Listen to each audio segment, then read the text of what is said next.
बोलो श्रीमद्भागवत महापुराण की जय। श्री कृष्ण दिव्यान वेदव्यास जी की जय। श्री सुत मुनि की जय। श्री शुक मुनि की जय। परीक्षित महाराज की जय। सनकादि षष्टि सहस्राणि ऋषिवृंद की जय।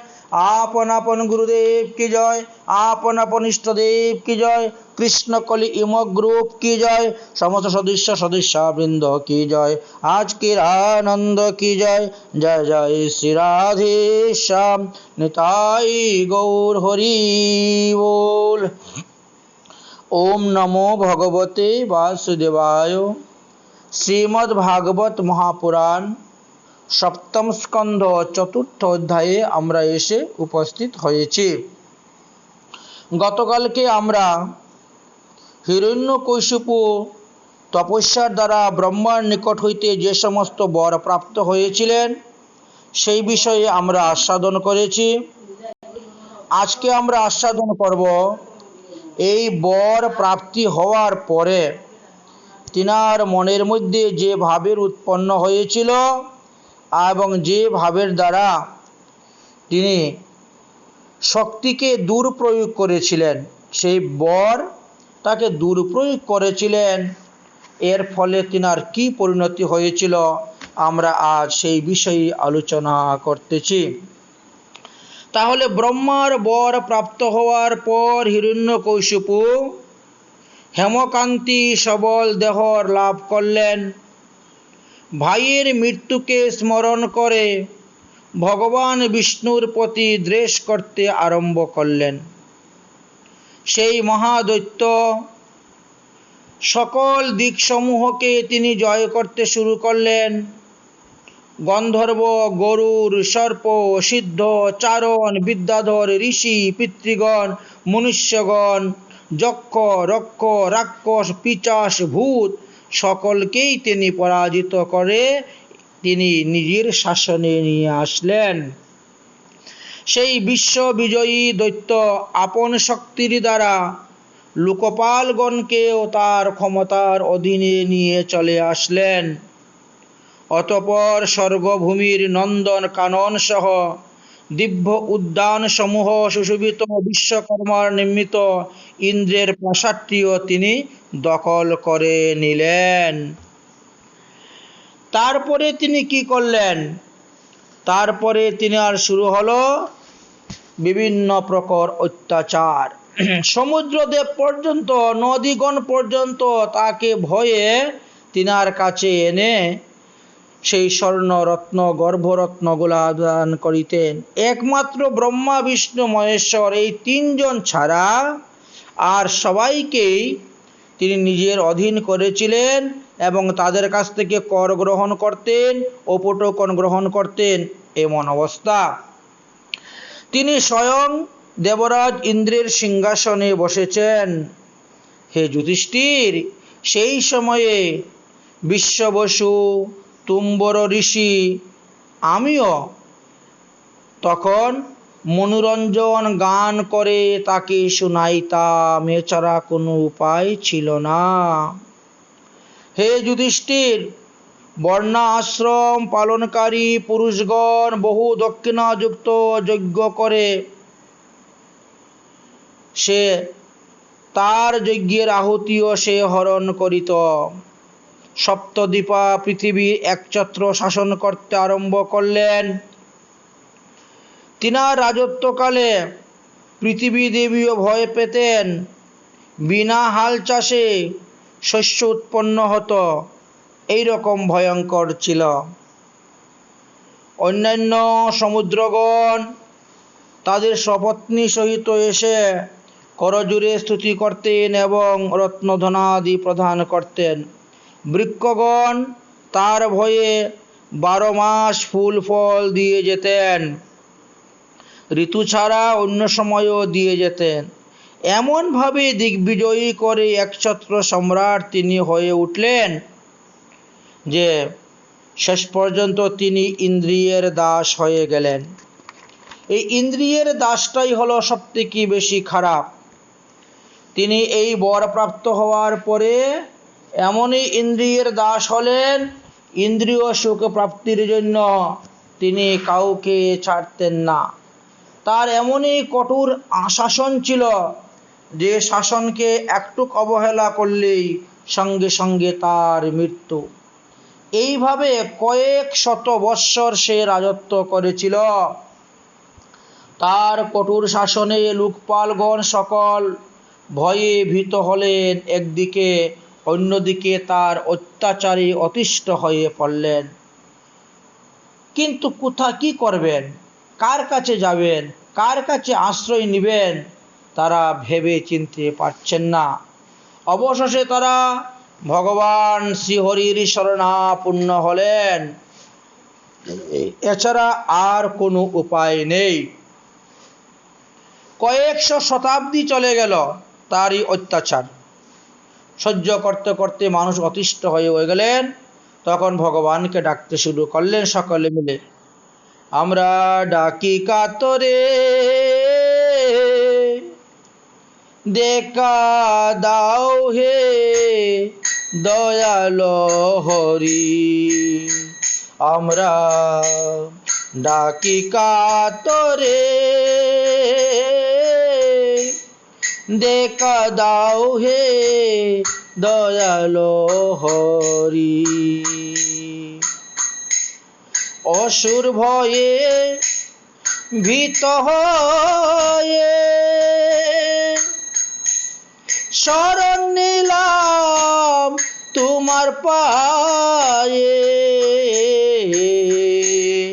অসুর ভয়ে ভীত হয়ে শরণ নিলাম তোমার পায়ে। তুমি কৃপা করে রাখো আমারে, দেখা দাও হে দয়াল হরি। আমি ডাকি কাতরে দেখা দাও হে দয়াল হরি।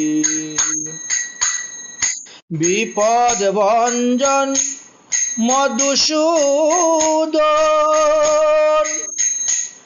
বিপদে দাও হে দর্শন। বিপদ ভঞ্জন মধুসূদন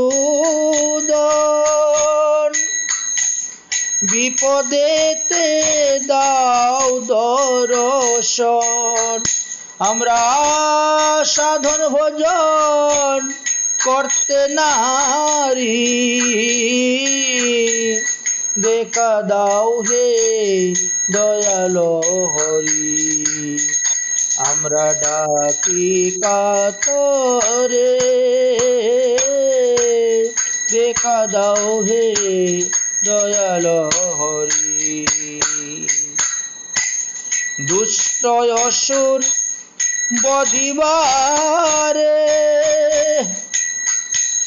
সাধু রক্ষা করিবারে। দুষ্ট অসুর বধিবারে সাধু রক্ষা করিবারে। প্রকট হও হে শ্রীগিরিধারী, দেখা দাও হে দয়াল হরি। আমি ডাকি কাতরে দেখা দাও হে দয়াল হরি। আর যে জ্বালা সইতে নারী দিবানিশি জ্বালায় মরি। আর যে জ্বালা সইতে নারী দিবানিশি জ্বালায় মরি। আমরা কেমনে পাবো ভব পারি, দেখা দাও হে দয়াল হরি। আমি ডাকি কাতরে দেখা দাও হে দয়াল হরি। কেদে কেদে ভক্ত বলে তোমার চরণ তরি না পাইলে, ভক্ত গণ কেদে বলে তোমার চরণ তরি না পাইলে, আমরা ভবসাগর কেমনে তরি, দেখা দাও হে দয়াল হরি। আমরা ডাকি কাতরে দেখা দাও হে দয়াল হরি। সমস্ত দেবগণ, মুনিগণ, ঋষিগণ, সাধুগণ, সাধকগণ সকলে এইভাবে স্তুতি করতে শুরু করলেন ভগবানের। আর কোনো উপায় নেই। তখন একদিন মেঘগম্ভীর স্বরে দশদিকে মথিত করে আকাশবাণী হলো,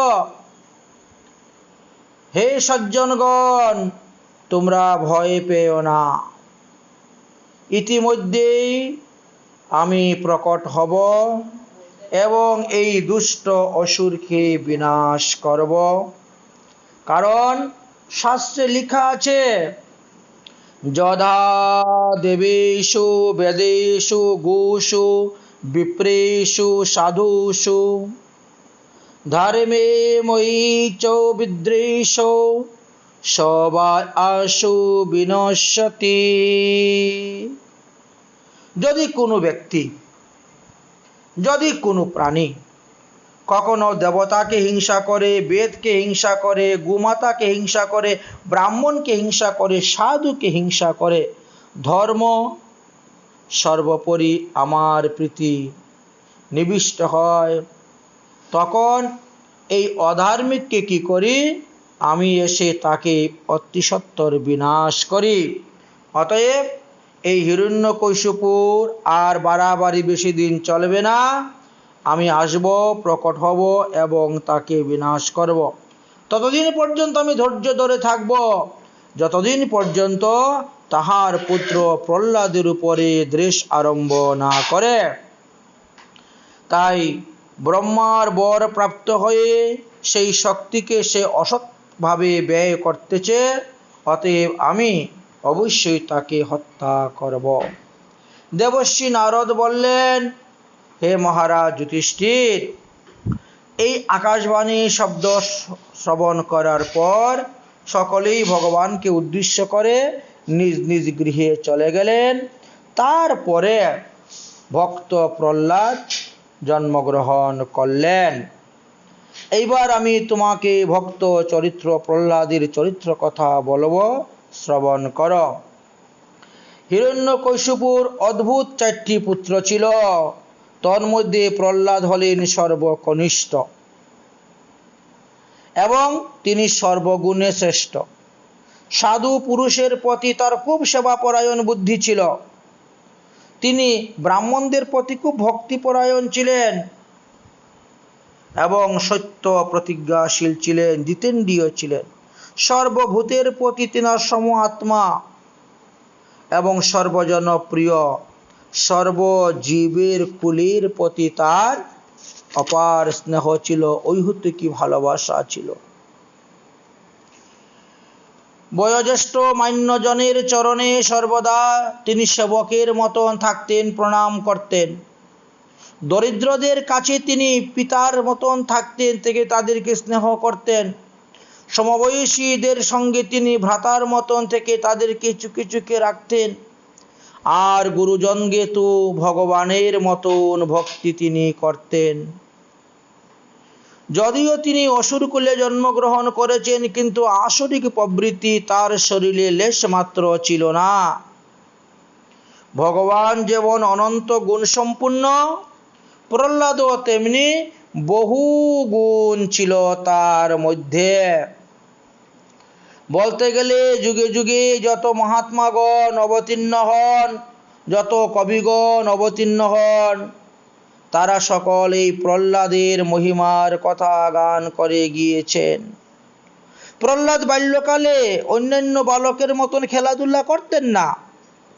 তিনি খেলাধুলা ত্যাগ করে ভগবানের ধ্যানে তন্ময় হয়ে থাকতেন, নিশ্চলভাবে অবস্থান করতেন। শ্রীকৃষ্ণের অনুগ্রহ লাভ করার জন্য হৃদয়ে সর্বদা শ্রীকৃষ্ণের ধ্যান করিতেন। তার মনে হতো যে সে ভগবানকে সবসময় দর্শন করতেছে, ভগবান তাকে সবসময় রক্ষা করতেছেন। এই জন্য খাওয়া দাওয়া, শোয়া, জলপান করা, উঠা বসা, হাঁটা চলা, কথাবার্তা সমস্ত বিষয়েই তিনার কৃষ্ণের সঙ্গে সম্বন্ধ থাকিত, অন্য কোনো বিষয়ের প্রতি সম্বন্ধ থাকিত না। কখনো কখনো তিনি যে কি বুঝতেন, যে মনে করতেন যে ভগবান বুঝি আমাকে ছেড়ে চলে যাচ্ছেন, এই মনে করিয়া তিনি দুঃখিত হৃদয় হয়ে উচ্চস্বরে হা কৃষ্ণ হা কৃষ্ণ হা হরি বলে কান্না করতে শুরু করতেন। তো জন্মটা হয়েছিল তো দেবর্ষি নারদের গৃহে। দেখতে দেখতে 3-4 বৎসরের শিশু হয়ে গেলেন তিনি। তারপরে তাকে নিয়ে আসলেন, এনে হিরণ্যকশিপুর হাতে প্রস্থান দিলেন, স্থাপন করলেন। হিরণ্যকশিপু গুরুকুলে পাঠালেন প্রহ্লাদকে শিক্ষা গ্রহণ করার জন্য।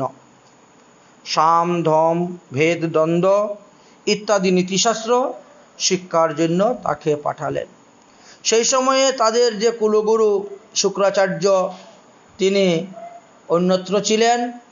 তো তিনার 2 জন প্রধান শিষ্য ছিলেন ষণ্ড এবং অমর্ক। এরা 2 জনে গুরুকুল চালাতেন, তাদের উপরেই ভার দিলেন গুরুকুলের।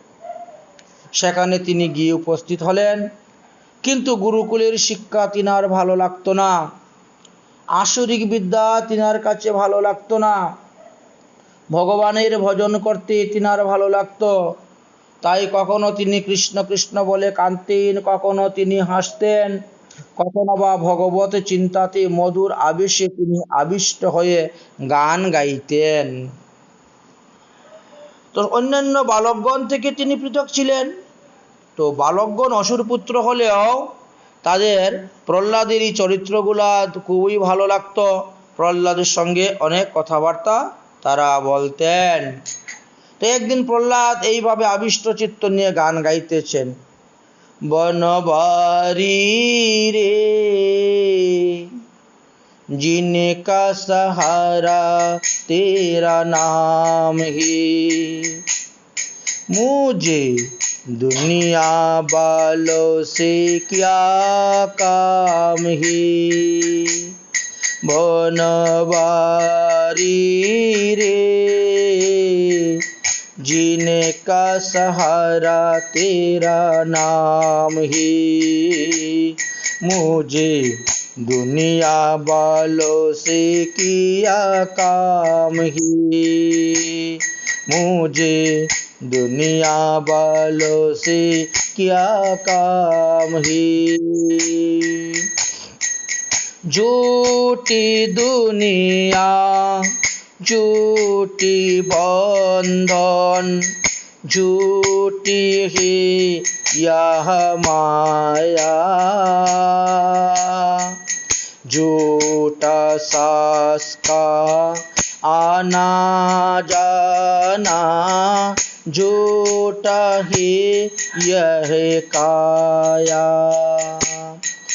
एक सच्चा तेरा नाम ही बनवारी रे, जिनका सहारा तेरा नाम रे, मुझे दुनिया वालों से क्या काम रे।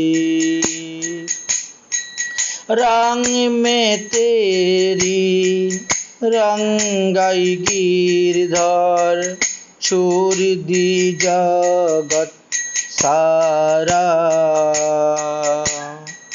बन गई तेरी नाम की जोगिन, ले करके एक थारा। मुझे प्यारा तेरा नाम रे, बनवारी रे, जीने का सहारा तेरा नाम रे। मुझे दुनिया वालों से किया काम रे। ভগবানের সঙ্গে সম্পর্কটাই হলো আসল সম্পর্ক, আর ভগবানের নামকে সাহারা করে বেঁচে থাকাটাই হলো প্রকৃত বেঁচে থাকা। তাই দুনিয়ার সঙ্গে তার কোনো লেনাদেনা নাই, দুনিয়ার সঙ্গে কোনো লেনাদেনা রাখতেও তিনি চান না, আত্মীয় স্বজন ইষ্টি কুটুম্বের, এমনকি স্কুল কলেজের লেখাপড়াটাও তিনার কাছে ভালো লাগলো না, কারণ ওগুলা সব আসরিক বিদ্যা। এ আমার শত্রু, তাকে বধ করো, এ আমার শত্রুর শত্রু, তাকে বধ করো, এ আমার মিত্র, তাকে রক্ষা করো। এইভাবে বিদ্যাটা তিনার কাছে ভালো লাগলো না, যার ফলে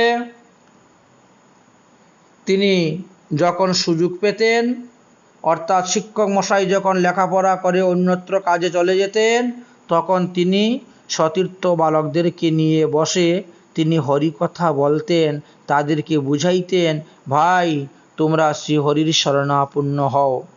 তারা বলেন শ্রীহরি আবার কে? বলে শ্রীহরি হলেন ভগবান। তারা বলে না না, ভগবান তো হিরণ্যকশিপু। বলে এটা মিথ্যে কথা। বলে আমাদের গুরুদেব যে বলছেন, বলে গুরুদেব তো ভয়ে বলতেছেন, শিক্ষাগুরু, তিনি যদি এই কথা না বলেন তাহলে এখানে চাকরি করতে পারবেন না, তার প্রাণদণ্ড হয়ে যাবে। তাই হিরণ্যকশিপু ভগবান নয়, সে নিজেকে ভগবান বলে দাবি করলে কি হলো? ভগবান একমাত্র হরি, তোমরা শ্রী হরির শরণাপন্ন হও, শ্রীকৃষ্ণের শরণাপন্ন হও, ভগবান শ্রীকৃষ্ণের চরণ কমলে তোমাদের আত্মসমর্পণ করো, ভক্তি লাভ করো, তবেই তোমাদের কল্যাণ হবে। নারদ মুনি বললেন, হে যুধিষ্ঠির, প্রহ্লাদ তো ভগবানের পরম প্রেমিক ভক্ত ছিলেন, প্রেমিক ভক্তদের মধ্যে একজন ভক্ত, অর্থাৎ উচ্চকোটির ভক্ত প্রহ্লাদ। তো হিরণ্যকশিপু এই রকম ধার্মিক পুত্রের সহিত তিনি অন্যায় করেছিলেন, তাকে অপরাধী ঘোষণা করলেন, তাকে বিনাশ করতে চাইলেন। যুধিষ্ঠির এই কথা শ্রবণ করে বললেন, হে নারদ মুনি, এত বড় আশ্চর্য কথা! আপনি যে বললেন অখণ্ড ব্রতধারী এই পুত্র, তো হিরণ্যকশিপু পিতা হয়ে এই রকম শুদ্ধ আত্মা একজন পরম ভক্ত পরম বৈষ্ণবের সঙ্গে তিনি বিরুদ্ধ আচরণ করলেন কেন? পিতা স্বভাবত পুত্রের প্রতি স্নেহশীল হন। আচ্ছা, যদি কোনো পুত্র তার দুষ্কর্মবশত সে লেখাপড়া শিখতে চায় না, তখন পিতা তাকে শাসন করেন, কিন্তু শত্রুর মতন বিরোধিতা তো করেন না। আবার প্রহ্লাদের মতন বাধ্যবাধকতা সম্পূর্ণ শুদ্ধ আত্মা গুরুজনের যিনি এত ভক্তি, দেবতাদের প্রতি যার এত ভক্তি, অসাধারণ প্রেম যার মধ্যে ছিল, তাকে বিদ্বেষ করলেন কেন? এই বিষয়ে আমার বড় কৌতূহল জাগতেছে, আপনি কৃপা করে আমাকে বর্ণন করুন এই সমস্ত কথা। তো এইভাবে আমরা পঞ্চম স্কন্ধের মধ্যে এখন প্রবেশ করলাম। তো আমরা যখন পঞ্চম স্কন্ধের মধ্যে প্রবেশ করলাম, তখন আমরা দেখতে পাচ্ছি এই স্থানে আরো কিছু তত্ত্ব কথা বললেন যে হে যুধিষ্ঠির, একদিন কি হয়েছিল, একদিন হিরণ্যকশিপু পুত্র প্রহ্লাদকে ডাকলেন বিদ্যালয় থেকে নিয়ে আসার জন্য। ষণ্ড এবং অমর্ক অতি যত্নের সহিত পুত্রকে এনে রাজার সম্মুখে উপস্থিত করালেন। তো প্রহ্লাদ প্রথমেই পিতাকে দণ্ডবোধ করলেন, প্রণাম করলেন। পিতাকে দণ্ডবোধ প্রণাম করার পরে পিতাও বেশ সন্তুষ্ট হলেন। হয়ে তাকে সুন্দর করে কুলে বসিয়ে জিজ্ঞেস করলেন, এতদিন ধরে যে তুমি গুরুকুলে থেকে লেখাপড়া শিখেছ, তার থেকে তুমি কি শিক্ষা লাভ করেছ, তুমি আমাকে বলো। তখন প্রহ্লাদ বলছেন যে বাবা, আমি মনে করি সকল দেহধারী প্রাণী মধ্যে ভগবান পরমেশ্বর বাস করিতেছেন। অতএব কোনো প্রাণীকে হিংসা করা কর্তব্য নয়। কোনো প্রাণীকে হিংসা করলে প্রকারান্ত শ্রীহরিকে হিংসা করা হইবে। প্রহ্লাদের মুখ থেকে যখন এই রকম শত্রুপক্ষর প্রশংসা শুনলেন, হিরণ্যকশিপু তখন বিকট স্বরে হেসে উঠলেন। উঠে বললেন, হে বালক, তোমার বুদ্ধি ভুল পথে চলিতেছে।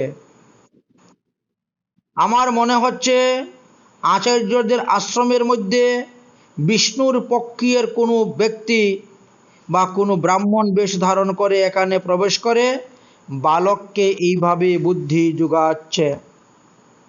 না হলে এই বালক, এত ছোট বালকের মধ্যে এত বড় সিদ্ধান্তর কথা কেমন করে আসলো?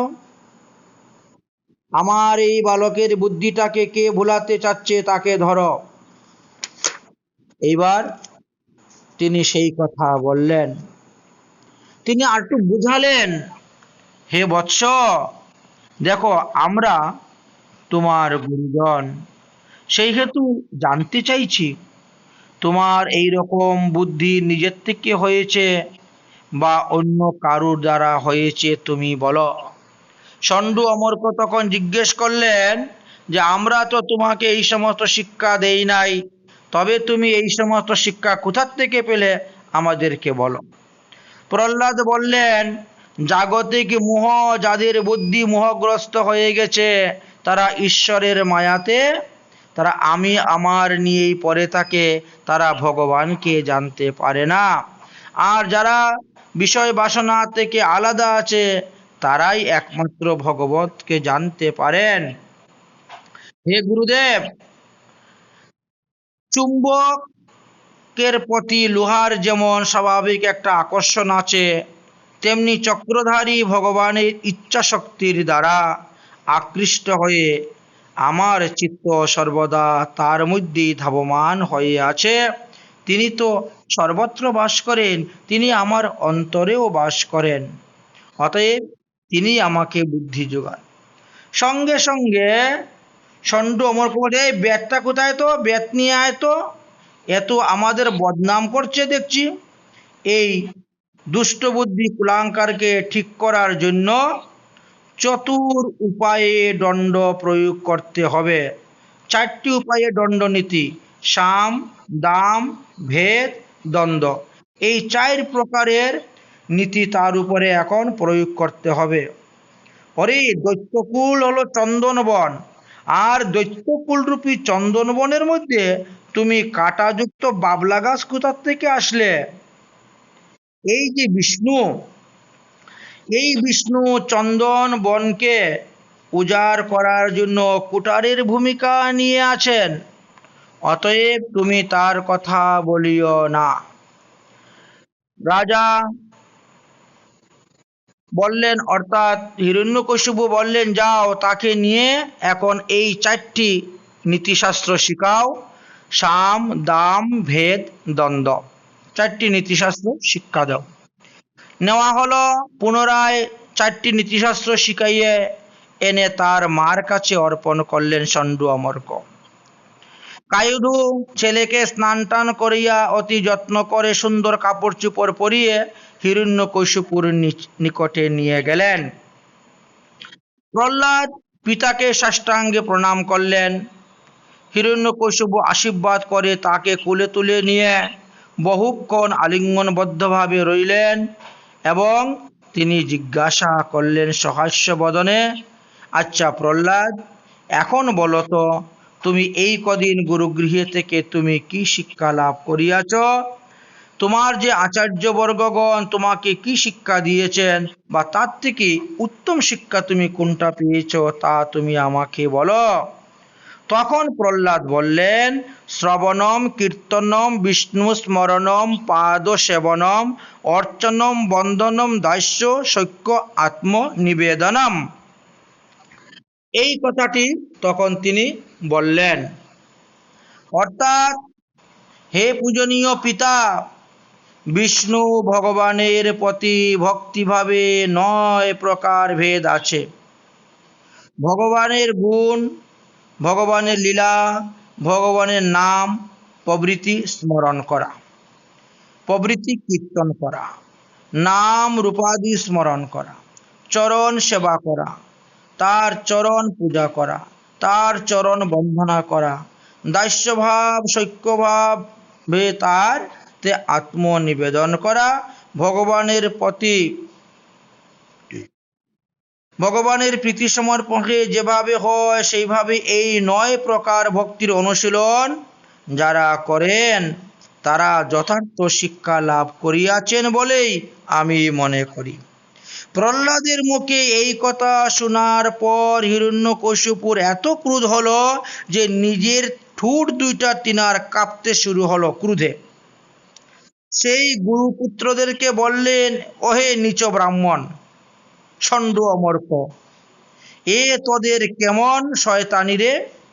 ওরে দুর্বুদ্ধি, তুই আমার কোনো উপকারে না করে এই বাচ্চাকে এইসব অসার শিক্ষা দিচ্ছিস আর মাসে মাসে বেতন নিচ্ছিস। অবশ্যই তুই আমার শত্রুপক্ষের লোক। বন্ধুর বেশ ধারণ করে গোপনে শত্রুপক্ষের উপকার করার জন্য এসেছ। সংসারে এই রকম ব্যক্তির তো অভাব নেই, তার মধ্যে তোমরা হলে। তখন গুরুপুত্রদ্বয় বললেন, না না মহারাজ, না না, আমরা এরকম কোনো কিছু করি নাই। আপনি আপনার পুত্রকে জিজ্ঞাসা করে দেখুন, আমরা এই সমস্ত শিক্ষা তাকে দেয় নাই। আপনি ক্রোধ সংবরণ করুন, আমাদের উপর মিথ্যা দোষারোপ করিবেন না। দেবর্ষি নারদ বললেন, হে যুধিষ্ঠির, আচার্যগণের এইরকম বাক্য শুনে হিরণ্যকশিপু আবার প্রহ্লাদকে জিজ্ঞাসা করলেন, হায় রে, বলতো, যদি এই গুরুদের কাছ থেকে তুই এইরকম বুদ্ধি না শিখিস তাহলে তোর এই দুর্বুদ্ধিগুলা কে দিয়েছে বল? প্রহ্লাদ বললেন, পিতাজি, সংসারী জীব পৃষ্ঠপোষণ এবং চর্বিত চর্বণ করে চলেছে। ইন্দ্রিয় সংযম না থাকার ফলে ভুক্ত বিষয়কে পুনর ভোগ করেও তারা তৃপ্তি লাভ করতে পারছে না, বরং এর ফলে তারা ঘোর নরকে নিরন্তর গমন করিতেছে। অতএব আমার মতে এই সমস্ত ভোগ ত্যাগ করে ভগবানের চরণে সেবা পূজা করাটাই উত্তম শিক্ষা। প্রহ্লাদ যখন এইভাবে বলে থামলেন, হিরণ্যকশিপু ক্রোধে অন্ধ হয়ে অঙ্কুর কক্ষ থেকে, নিজের কুল থেকে ধাক্কা মেরে প্রহ্লাদকে মাটিতে ফেলে দিলেন। প্রহ্লাদের বাক্য আর সহ্য করতে পারলেন না, ক্রোধে চক্ষু দুটি লাল হয়ে উঠিল। তিনি বললেন, হে দৈত্যগণ, একে এখান থেকে বাইরে নিয়ে গিয়ে অবিলম্বে মেরে ফেল, থাকার আর প্রয়োজন নেই। এ হত্যারই যোগ্য, তাকে মেরে ফেল। দেখো তো এর কাণ্ড, যে ওর কাকাকে হত্যা করেছে, নিজের আত্মীয় স্বজন বন্ধু বান্ধবকে হত্যা করেছে, সেই অধর্মটা ভৃত্যের মতন সেই বিষ্ণুর চরণ বন্দন করার কথা বলছে। আমার তো মনে হচ্ছে যে এর রূপে আমার ভাইয়ের হত্যাকারী বিষ্ণুই মনে হয় জন্মিয়াছে। অর্থাৎ প্রহ্লাদের দেহের মধ্যে বিষ্ণুর অংশ অবতার রূপে এসেছেন আমাদের এই অসুর বংশ বিনাশ করার জন্য। আমার এটাই মনে হচ্ছে, একে আর বিশ্বাস করা যাবে না। যেহেতু মাত্র 5 বৎসরের বালক, আর সে এখন মাতা পিতার কথা না শুনে সে তার নিজের বুদ্ধি চালাচ্ছে, তো যে মাতা পিতার প্রতি অকৃতজ্ঞ তাকে ভগবান বিষ্ণুরই বা কোন উপকারে লাগবে? কেউ যদি পর হয়ে ঔষধের মতন উপকারী করে, তাহলে সেই ব্যক্তি আত্মজ সমতুল্য হয়ে যায়। আবার আত্মজ নিজের পুত্র যদি পিতার ক্ষতি করে, তবে সে শত্রু স্বরূপ। আর শত্রুকে বধ করাই আমাদের জন্য শ্রেয়। নিজের শরীরের যদি কোথাও কোনো ক্ষতবিক্ষত হয়, কোনো ঘা পোড়া হয়, তাহলে সেই অঙ্গ কেটে ফেলে দিলেই অন্যান্য অঙ্গগুলা বেঁচে যায়। আর না হলে অন্যান্য অঙ্গ এই অঙ্গের কারণে নষ্ট হয়ে যায়। তাই শাস্ত্রে বলছে ওই অঙ্গ কেটে ফেলে দেওয়াই ভালো, তাহলে বাকি জীবনটা সুস্থভাবে বাঁচতে পারবে। তাই আমাদের উচিত এই প্রহ্লাদকে বধ করা, একে রাখা ঠিক হবে না। হিরণ্যকশিপু এই রকমের আদেশ যখন দিলেন, তখন তীক্ষ্ণ দন্ত, বিকট বদন, রক্ত বর্ণ, শুষ্ণ গুপ্ত এবং কেশ সমন্বিত দৈত্যগণ হাতে বল্লম নিয়ে মার মার, কাট কাট বলে ভয়ঙ্কর শব্দ করে জুড়ে চেঁচামেচি করে প্রহ্লাদের দিকে ধেয়ে আসতে লাগলেন। প্রহ্লাদ তখন চুপ হয়ে রইলেন, আর দৈত্যরা সকলেই তার মর্মস্থানে শূল দিয়া খুঁচাতে লাগলেন, আঘাত করতে লাগলেন। এটা হলো প্রথম অত্যাচার শুরু হলো তার উপরে। সেই সময়ে প্রহ্লাদ মনে প্রাণে ভগবানকে আত্মসমর্পণ করে দিয়ে পরমাত্মার আরাধনাতে তিনি লীন হয়ে গেলেন, যেন পরমাত্মার সঙ্গে তিনি একাত্মা হয়ে গেছেন। তাই ভাগ্যহীন ব্যক্তিরা কিছু বুঝতে পারল না। প্রহ্লাদের শরীরে এত অস্ত্রশস্ত্র নিক্ষেপ করা সত্ত্বেও প্রহ্লাদের বিন্দুমাত্র ক্ষতি হলো না। হে যুধিষ্ঠির, এত ধার তীক্ষ্ণ শূল খোঁচাতে প্রহ্লাদের কোনো ক্ষতি হলো না, বরং অস্ত্র কুণ্ঠিত হলো। এই দেখে হিরণ্যকশিপু তো ভয় পেয়ে গেলেন। এত অস্ত্র প্রয়োগ করা সত্ত্বেও প্রহ্লাদের গায়ের থেকে এক ফোঁটা রক্তও বেরোলো না, বড় আশ্চর্য কথা। তখন তিনি চিন্তার মধ্যে পড়ে গেলেন, যেভাবে হোক প্রহ্লাদকে মারতে হবে। আর প্রহ্লাদকে বধ করার জন্য তিনি তখন নতুন নতুন উপায় অবলম্বন করতে শুরু করলেন। তাহলে প্রথমে সমস্ত সৈন্যদের দ্বারা ঢাল অস্ত্র দ্বারা প্রয়োগ করলেন, এতে প্রহ্লাদকে মারতে পারলেন না। এবার আসলেন দ্বিতীয় পদ্ধতি কি? বলে মহামত্ত হস্তিকে নিয়ে আসো, আর হস্তির পায়ের নিচে ফেলে তাকে মর্দন করো, পিষাইয়া মারো। হাতি আনা হলো, হাতির পায়ের নিচে ফেলা হলো, ফেলে তাকে পিষিয়ে মারার চেষ্টা করা হলো। কিন্তু এতেও প্রহ্লাদ বেঁচে গেলেন। রাজা তখন তৃতীয় উপায় করলেন। সেটা কি? যে বিষধর সর্প আনো, এনে তাকে ধ্বংসন করাও। বিষধর সর্প দিয়ে তাকে কামড়ালো, ধ্বংসন করালেন, এতেও তাহার মৃত্যু হলো না। চতুর্থ উপায় অবলম্বন করলেন। কি? অবিচার কর্তা পুরোহিতদের দিয়ে কৃত্যা রাক্ষসী উৎপন্ন করিয়ে তাকে মারার চেষ্টা করো। এবার চতুর্থ, তাহলে অবিচারী যজ্ঞ। তখন ষণ্ড অমর্ক কিছু তান্ত্রিক পুরোহিতদেরকে আনলেন, এর দ্বারা যজ্ঞ শুরু হলো। যজ্ঞ হইতে এক রাক্ষসনী উৎপন্ন হলো।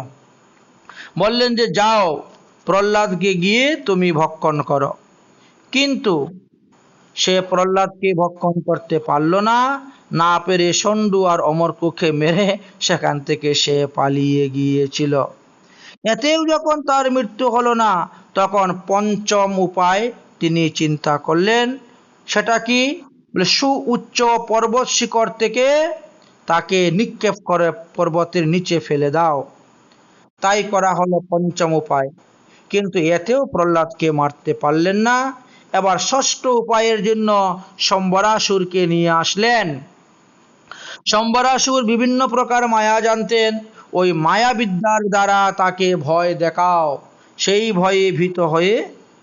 কিন্তু শম্বরাসুরের মায়াও তিনাকে কিছু করতে পারল না প্রহ্লাদকে। তখন সপ্তম উপায় শুরু করলেন। অন্ধকার কুটুরিতের মধ্যে তাকে বন্ধ করে রেখে দাও। রাখা হলো অন্ধকার কুটিরের মধ্যে বন্ধ করে, এতেও প্রহ্লাদের মৃত্যু হলো না। তাহলে কি করতে হবে? তাকে বিষ খাওয়াও। অষ্টম উপায় হলো তাকে বিষ খাওয়ানো। প্রহ্লাদকে বিষভক্ষণ করালেন, এতেও প্রহ্লাদ মরল না। নবম উপায় তখন শুরু হলো, খাদ্য পানীয় বন্ধ করে দাও, তাহলে এমনিই মরে যাবে। খাদ্য পানি বন্ধ করে দিলেন, কিন্তু রাজলক্ষ্মী গিয়ে চুপি চুপি তাকে খাওয়াইয়া চলে আসতেন, এতেও তার মৃত্যু হলো না। দশম উপায়, তুষার আবৃত্তি স্থানে রেখে দাও, চতুর্দিকে বরফ দিয়ে ঢেকে রেখে দাও, থাক। বরফের মধ্যে ফেললেন, এতেও তার মৃত্যু হলো না। 11 নম্বর উপায় তখন তিনি বার করলেন যে অগ্নির লেহিয়ানে শিখাতে বসাতে। হিরণ্যকশিপুর এক বোন ছিল, যার নাম ছিল হোলিকা। এই হোলিকা ব্রহ্মার তপস্যা করে সিদ্ধি লাভ করেছিলেন যে অগ্নিতে বসলে পরেও তিনার শরীরের একগাছা লোমও পুড়বে না, কাপড়ের একটি সুতাও পুড়বে না। এই জন্য তিনি এই তপস্যা সিদ্ধি করে বরপ্রাপ্ত হয়ে এসে তিনি হিরণ্যকশিপুর রাজ্যের রাজসভাতে এই অপূর্ব দৃশ্য দর্শন করাইছিলেন। দর্শন করানোর পরে পরদিন বললেন যে এক কাজ করো, আজকে প্রহ্লাদকে নিয়ে আমি অগ্নিতে বসবো, আর প্রহ্লাদ পুড়ে ছাই হয়ে যাবে। তাই তিনি দাদার উপকার করার জন্য ব্রহ্মার সেই বরকে তিনি দুর্প্রয়োগ করতে শুরু করলেন। তাই 11 নম্বর শাস্তি, অগ্নি লেলিহান শিখা। অগ্নি জ্বালানো হলো। অগ্নি যখন ধাউ ধাউ করে জ্বলতে শুরু হলো, তখন এই হোলিকা প্রহ্লাদকে কুলে করে নিয়ে অগ্নির মধ্যে বসতে গেলেন। হোলিকা যখন অগ্নির মধ্যে প্রবেশ করছেন, তখন প্রহ্লাদ মনে মনে ভগবানের শরণ নিচ্ছেন, ভগবানকে স্তুতি ভক্তি করতেছেন, হে প্রভু, আর কোনো উপায় নেই আমার, এখন আমার মৃত্যু অনিবার্য, কারণ এই অগ্নিতে প্রবেশ করার পর আমার বাঁচার আর কোনো রাস্তা আমি দেখতে পাচ্ছি না। তুমি আমার একমাত্র রক্ষাকর্তা, তুমি যদি রাখো তাহলে বাঁচি, না হলে আমার মৃত্যু অনিবার্য। তাই প্রহ্লাদ ভগবানের কাছে বলছেন, মুঝে চরণों से लगा ले ओ श्याम मुरली वाले, ओ मुझे चरणों से लगा ले ও শ্যাম মুরলি ওয়ালে। একটা দুটা নয়, 11টা পরীক্ষা হয়ে গেল। এত পরীক্ষা কি সহ্য করা যায়? তাই ভগবানকে বলছেন, ভগবান এবার তুমি আমাকে নিয়ে নাও তোমার চরণে, আমি আর সহ্য করতে পারছি না। মুঝে চরণों से लगा ले ओ श्याम मुरली वाले, मेरी सांस सांस में तेरा, मेरी सांस सांस में तेरा, हे नाम मुरली वाले, मुझे चरणों से लगा ले ओ श्याम मुरली वाले, ओ मुझे चरणों से लगा ले ओ श्याम मुरली वाले।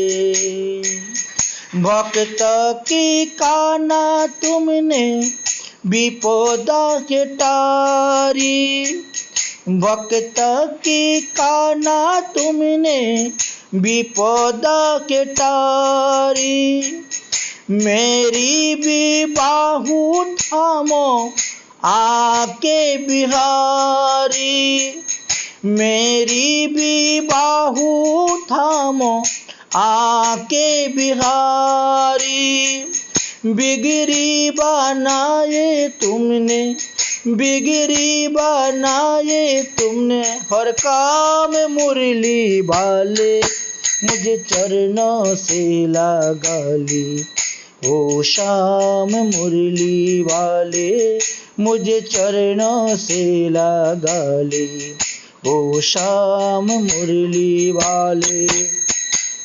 पद भर के मेरा जीवन बन के पहरा जा, पतझर है मेरा जीवन बन के पहरा जा, सुनते पुकार काना, बस जरा सया जा।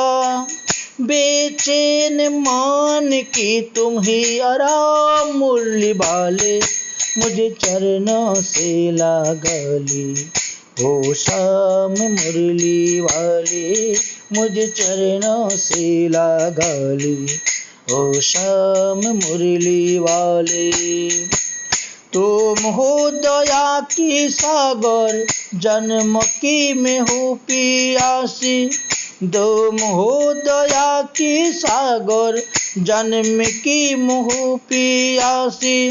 दे दो जगह मुझे भी, चरण में स्थान जरासी। सुबह की तुम हर शाम मुरली वाले, मुझे चरणों से लगा ली। ओ श्याम मुरली वाले, मुझे चरणों से लगा ली। ओ श्याम मुरली वाले। ভক্তর কথা ভগবান গ্রহণ করলেন, ভগবান তাকে হৃদয়ে লাগিয়ে দিলেন, ভগবান তাকে রক্ষা করলেন। হোলিকা আগুনের মধ্যে পুড়ে মারা গেলেন, অথচ ভক্ত প্রহ্লাদের কিছুই হলো না। ভক্ত প্রহ্লাদ বেঁচে আসলেন দেখে ভক্ত প্রহ্লাদের যে সমস্ত বন্ধুগণ ছিলেন তারা তখন কি করছেন, তারা তখন রং খেলতে শুরু করেছেন। ভক্ত প্রহ্লাদকে পুনরায় তারা পেয়ে হোলি খেলা করতে শুরু করে দিলেন। যাই হোক, এইবার আমরা দেখতে পাই 11টা বিপদ থেকে তিনি বেঁচে গেলেন। তখন তিনি অত্যন্ত গরম হলেন। হিরণ্যকশিপু তিনি 12 নম্বর পদক্ষেপ নিলেন, সেটা হলো উতাল সমুদ্রের ঢেউয়ের মধ্যে তাকে ফেলে দেওয়া। উতাল তরঙ্গ সমুদ্রের ঢেউয়ের মধ্যে প্রহ্লাদকে নিক্ষেপ করলেন, তাতেও প্রহ্লাদের মৃত্যু হলো না। 13 নম্বর চেষ্টা শুরু হলো, ভয়ঙ্কর তুফানের মধ্যে এনে তাকে ফেলে দেওয়া, কিন্তু এতেও তার মৃত্যু হলো না। 14 নম্বর চেষ্টা, পর্বতের নিচে মাটির নিচে তাকে পুঁতে রেখে দেওয়া, কিন্তু এতেও তাহার কোনো রকমের কোনো ক্ষতিগ্রস্ত করতে পারলেন না। তখন তিনি চিন্তা করলেন যে এর ভিতরেই বিষ্ণু প্রবেশ হয়ে তাকে রক্ষা করিতেছেন, অতএব প্রহ্লাদকে যেন তেন প্রকারে বধ করতে হবে, আর কোনো উপায় নেই। ষণ্ড অমর্ক 2 গুরুপুত্র কে নির্জনে ডেকে এনে তিনি বুঝাইলেন, যেভাবে হোক তোমরা আমার পুত্রের এই মনোবৃত্তিকে দূর করে আসুরিক বৃত্তির ব্যবস্থা করো, না হলে তাকে আমরা বধ করব। তারা বললেন যে আমাদের পিতা শুক্রাচার্য যতদিন পর্যন্ত ফিরে না আসেন ততদিন পর্যন্ত আমরা কিছু করতে পারছি না। আমরা ততদিন পর্যন্ত তাকে নানা প্রকার ভয় দেখাইয়ে তাকে রাখব। অথবা একটা কাজ করা যায়, 15 নম্বর উপায়, সেটা হলো কি, যে বরুণ পাশ দিয়া তাকে বেঁধে রেখে দেন। এটা হলো 15 নম্বর উপায়। এই বরুণ পাশ দিয়ে বেঁধে রেখে দিলে সে পালিয়ে যেতে পারবে না এবং তাকে অনায়াসেই মারা যাবে। হিরণ্যকশিপু গুরুপুত্রদ্বয়ের পরামর্শ মেনে নিলেন। ঠিক আছে, তাই করা যাবে। প্রহ্লাদকে গৃহস্থ নৈপতির পালনীয় ধর্ম তোমরা এখন শিক্ষা দাও। হে যুধিষ্ঠির মহারাজ, এরপরে আচার্যদ্বয় তাকে আশ্রমে নিয়ে গেলেন এবং ক্রমশ ধর্ম অর্থ কাম এই 3 বিষয়ে শিক্ষা দিতে শুরু করলেন। একদিন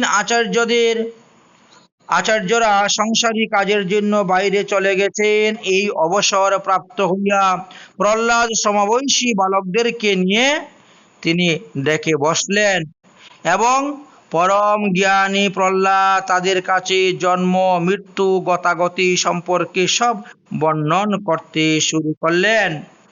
যে তত্ত্বকথা শ্রবণ করার পর সমস্ত অসুর বালকগণ প্রহ্লাদের মতনই ভক্ত হয়ে গিয়েছিলেন। তারা কৃষ্ণকে ভালোবেসেছিলেন।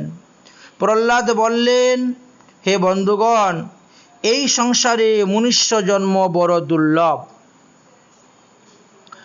কুমার আচরেতে প্রাজ্ঞ ধর্মানো ভগবতা নিহ দুর্লভং মনুষ্য জন্মং তদুপ্য ধ্রুবমুক্তকম। তাহলে হে বন্ধুগণ, এই সংসারে মনুষ্য জন্ম লাভ করা খুবই দুর্লভ। মনুষ্য জন্মের মধ্যে দিয়ে যদি আমরা এই অবিনাশী পরমাত্মাকে লাভ না করা যায়, তাহলে মনুষ্য জন্ম পাওয়াটাও আমার বৃথা, বেকার। কারণ কখন যে আমাদের মৃত্যু হবে আমরা তো জানি না, আমরা বলতে পারি না। কখন দেহ থেকে প্রাণ বেরিয়ে যাবে এটা কেউ বলতে পারে না। তাই বুদ্ধিমান ব্যক্তি যারা, তারা কি করে, তারা যৌবন থেকেই তারা ভজন শুরু করে দেয়। তারা বৃদ্ধকালের অপেক্ষা রাখে না, তাই বাল্যকাল হইতেই তারা ভজন শুরু করে দেয়। দেখো, শৈশব থেকে যদি আমরা ঈশ্বর প্রাপ্তির জন্য সাধন ভজন করি, আরম্ভ করি, তাহলে হয়তো বৃদ্ধকালে আমরা ভগবানকে পেয়ে যেতে পারি। আর বৃদ্ধকালে যদি ভজন সাধন আরম্ভ করি, তাহলে তো তার আগেই মৃত্যু হয়ে যায়, ভগবানকে পাওয়া যাবে না। ভগবান সকল প্রাণীর স্বামী, সকল প্রাণীর বন্ধু, সকল প্রাণীর প্রিয়তম এবং সকল প্রাণীর আত্মা।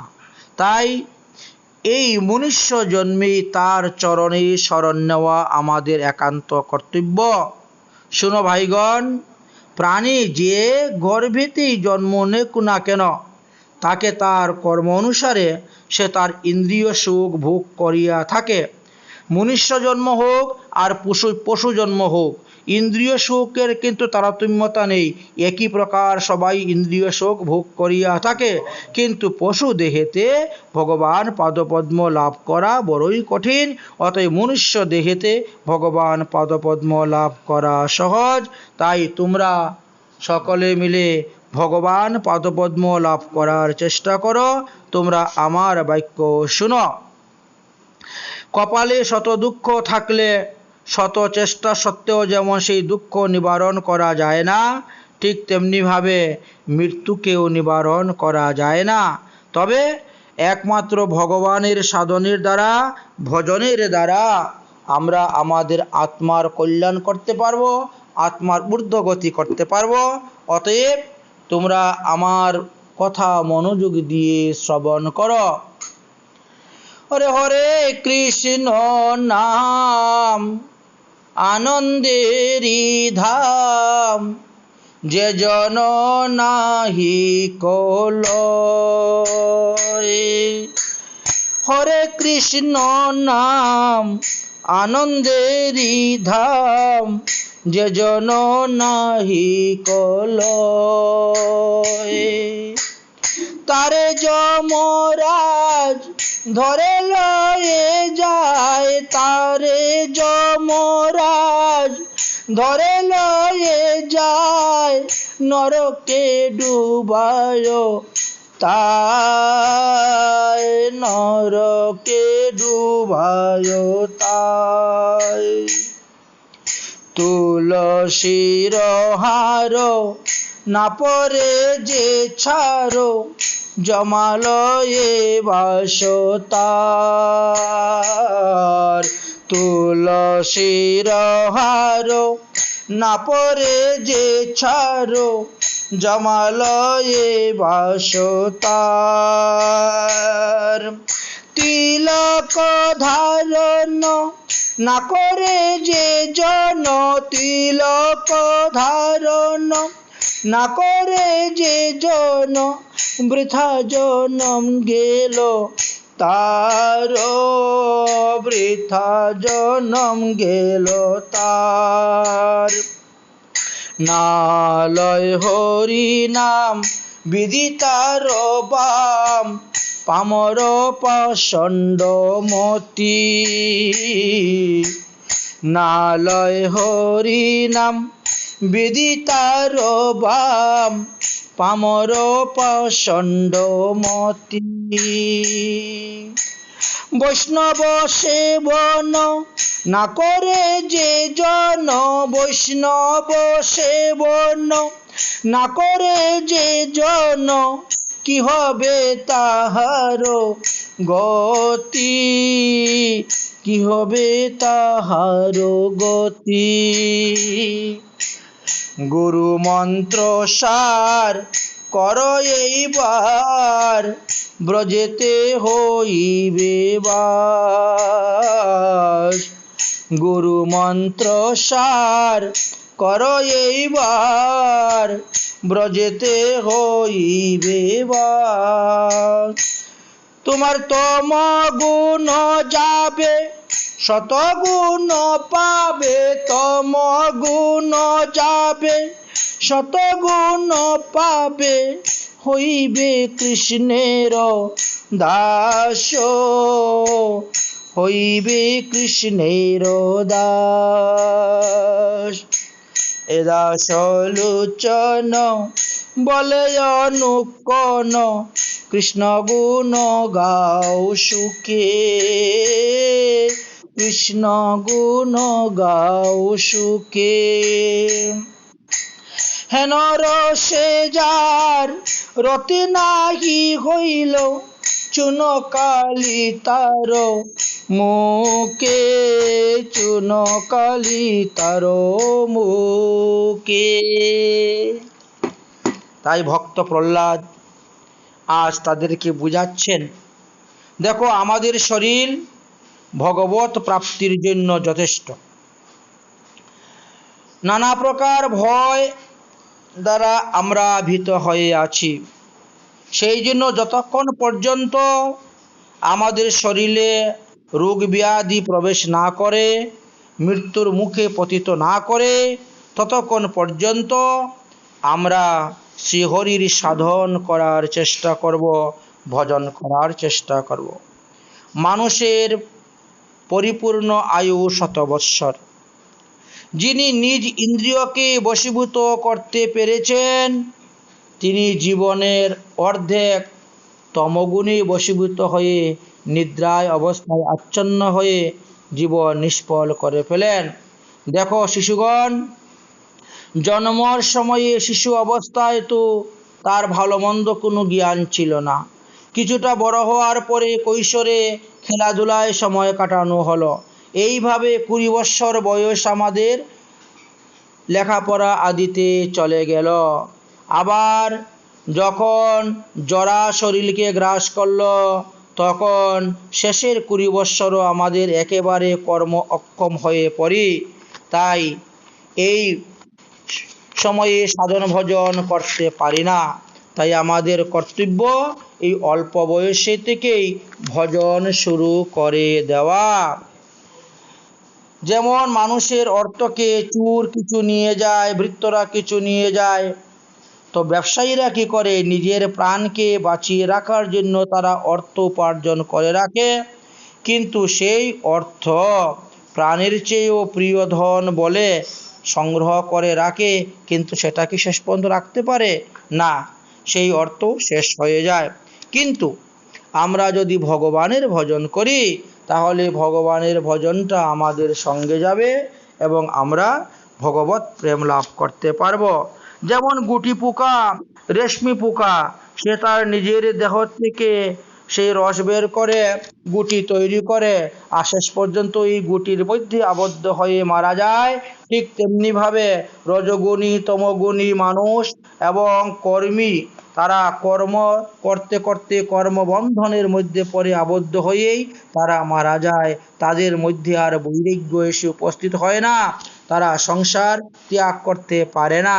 তাই বলছি, সংসারে প্রবেশ করার পূর্বেই আমাদের সংসার ত্যাগ করে ভগবানের ভজন করা কর্তব্য।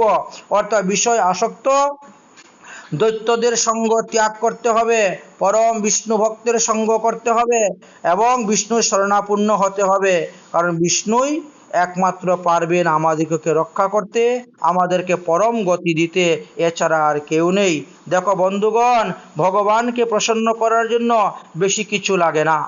ভগবানকে প্রসন্ন করার জন্য নিজের মনকে শুদ্ধ করে ভগবানের চরণে সমর্পণ করে দিলেই যথেষ্ট। অতএব তোমরা ভগবানের চরণে মন সমর্পণ করে দাও, আত্মসমর্পণ করে দিয়ে হরি ভজন করো, এতেই তোমাদের কল্যাণ হই।